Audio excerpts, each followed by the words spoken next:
What up, what up, what up? Alright, people. Cheesy Plays here, bringing you another What's on My Mind Monday. And I want to know what's on your guys' mind. And what's on my mind is the new DLC, the new DLC that has come out for Black Ops 2. Well, it's not really new, it's kind of like a week old and stuff like that, but it's new for the Xbox and kind of new for the PS3, because the PS3 just got the camos and stuff. Now, the thing is, this new DLC with the old map that's returned and stuff like that, I really like it, and the reason I think I like it is because I haven't played it so much. That's probably the reason why I really like this DLC, because the first DLC that dropped with the Peacekeeper, I was on those maps like 24/7, you know? Now I'm pretty sure everyone else was. Like maybe the first night I was with this, and the first night I was the same way with the first DLC. But I got bored after like 2 days with that other DLC. But this one I just keep going and I really enjoy it. I like it. It's pretty cool. Some other stuff. The camo's pretty cool. I like the cyborg. I like how glowy it is. Like the glow that it gives. And it's good and bad at the same time, because if you're trying to reload and like hide in a corner to reload, because most of the time I do that when I'm about to reload, or I'll reload sometimes just out in the open, but like sometimes I'll go to the corner and like just try and reload, but they'll see the cyborg camo and kill me because it's so bright and gloomy. And the dragon camo, I like it. It reminds me more of a fish, like the scales on it. I know it's supposed to be a dragon, but honestly, I really don't see the dragon. I see more of a fish scale, but it's pretty cool. I actually like the calling card for it. How the eye of the dragon's right there, and it just flames up and stuff. It's pretty nice. The DLC is awesome. I like it. I like bringing back the firing range map. Pretty cool. The other maps, I can do another video on those. Now, the thing, since it's a What's on My Mind Monday, I usually just speak my mind. And I wanted to talk about this briefly, not as much, but briefly kind of. And we're getting closer to this next era of gaming. And by that I mean like we're coming around towards winter, not towards winter, towards fall and winter, which is the less or more months where we start getting games. It's already July. Next month is August, and next month comes out Payday 2, Saints Row 4, and a lot of more other titles that I'm not probably gonna pick up, but I'm definitely gonna pick up that Payday 2 game.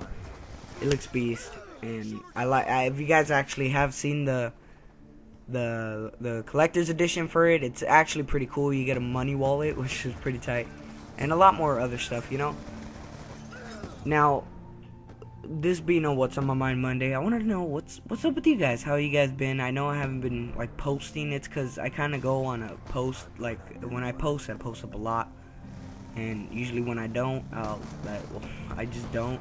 I don't know. It's kind of weird, but we've been trying to keep this channel going. And another thing that's been on my mind is I'm not sure if I want to do live comms, because I don't know, I see people do live comms and they seem more fun instead of just doing like a regular like old commentary, you know. I've seen other people, it looks like they're having fun in like the live comm, because like you can see their full facial expression and they're talking while they're playing the game, which is pretty cool. And it's kind of cool as well to me. Like I like it. I mean, maybe I don't know if I should have a face cam, if I shouldn't have a face cam.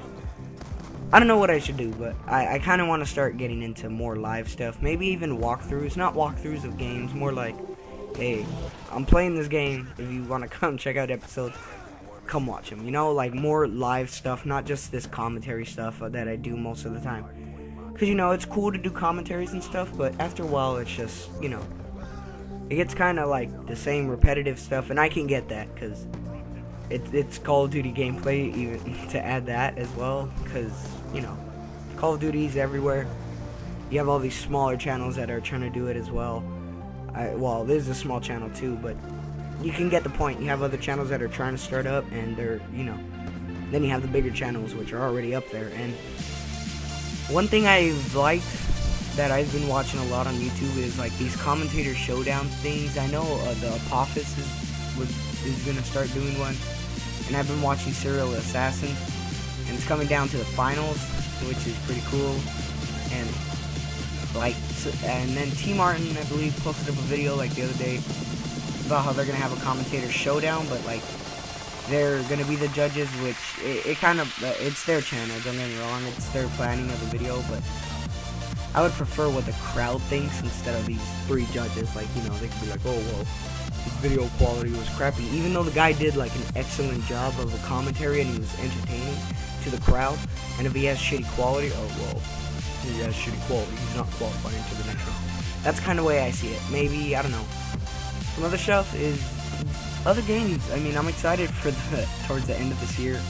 You know, there's a lot of titles coming out left and right, and a lot of collector's editions, and this is something I kind of want to do. I want to have like unboxing of these collector's editions. I don't know if you guys would like to see that stuff. I have a Killzone.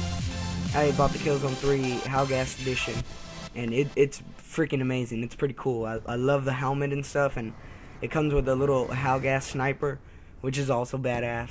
And it comes with DLC and stuff like that, which is cool. It's cool to see these kinds of things. It's cool to see someone unbox them. You know, like, if you guys kind of get that, like, you guys get to see, like, what's actually inside of it. If you guys wanted to pick it up later on, go ahead and pick it up. You know, some other things, like, I have my care package for Call of Duty 4. I mean, Call of Duty 4. For Black Ops 2. And, like, that's another collector's edition that I have. And I want to start getting more into those because they're pretty fun and they're pretty cool to have and stuff. Some other stuff, I really don't know. I have no idea on what to like say, really. I mean, it's kind of hard to do commentaries in a way because I don't know what to talk about other than the DLC. I mean, I said I'd do the other maps on some other videos. Now, firing range, I really wanted to talk about this map. It's completely like the old one. Completely. Everything feels the same. Every door is probably the same size. And I like that. And it gives me like, oh, this is gonna sound, no, never mind. It's just cool to see that. And then like the fact that they did a new overskin over it, which is a Hollywood theme. It's pretty tight. It looks like a complete studio. You have the jungle, the jungle area where it looks like the dinosaur age and stuff like that, and then you have the pirate in the back, the pirate skeleton type of stuff, and then you have the futuristic stuff. You have the castle, the western area. This is all cool and stuff. I like it. Like, this is the future area kind of thing. Castle's right there, western's to the right, and then the pirate stuff's towards the the spawn. And it's awesome to see this, and it's fun to play. I really like this game. I like this game. I mean, I really like the map. It's very... although, one thing that really does bother me in this kind of sense is the fact that, you know, I paid for DLC. I paid for the Season Pass, and being a Season Pass holder, I wish they would do what Modern Warfare 3 did. Modern Warfare 3 brought back Terminal. They retouched it a little here and there, and they gave it out for free. Now, Black Ops 2, on the other hand, you have to get the DLC. You have to pay for the DLC. Instead of putting this as a map for DLC, they could have gave it for free, and they could have made a new map, a different map, which would have been like 4 brand new maps and a reskinned one, which is awesome. And then the zombie mode, the Mob of the Dead mode for this DLC is actually pretty cool. I like it. It's probably the only one I've liked. Transit is far beyond, not even something I expected. Another thing I want to know, I'm curious because I've seen the Western one already. It's all over on YouTube and stuff. You have Xbox players playing it left and right, and I want to know what's the final DLC going to be, and not specifically that final DLC, but I want to know, like, what's this story, because in Black Ops, I understood the whole story. I understood from Richtofen and Dempsey, Takio, and Nikolai. I understood all of them. The Russian, the Asian, the American, and the German. I believe he's German. Yeah, he was German. And you understood the story. Richtofen was a crazy scientist and stuff. And then they brought in these new characters. And the Mob of the Dead characters are pretty cool. They're all a bunch of actors who play as mobs in certain movies. And it's cool. It's innovative and stuff. But, like, we want... what you want. Richtofen back and all of them. That's just me, maybe. I don't know if you guys would want to see them again. And I'm Cheesy Plays, guys. DLC, and I'm out.